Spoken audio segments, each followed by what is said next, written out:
Oh iya Bu, iku Bu.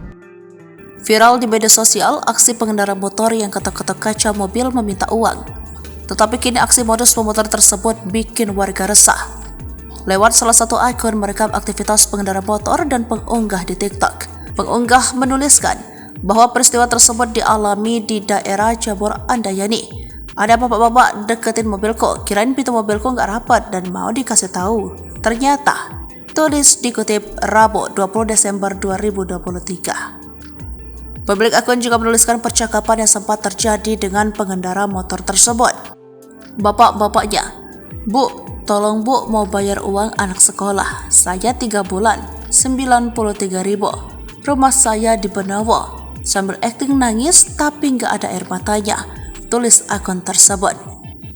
Namun, dia tidak menuruti permintaan pengendara motor tersebut. Ibuku, saya cuma ada segini Pak, nyerahin 10.000, tulisnya lagi.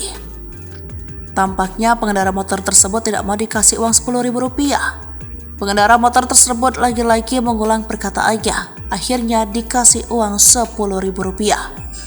Baru sadar ternyata dia orang yang kayaknya viral di TikTok, yang suka polakin uang kayak gini dan gitu abis dikasih gak terima kasih. Hati-hati ya guys, yang di daerah Surabaya katanya. Lantas unggahan tersebut langsung mulai banyak komentar dari para warganet.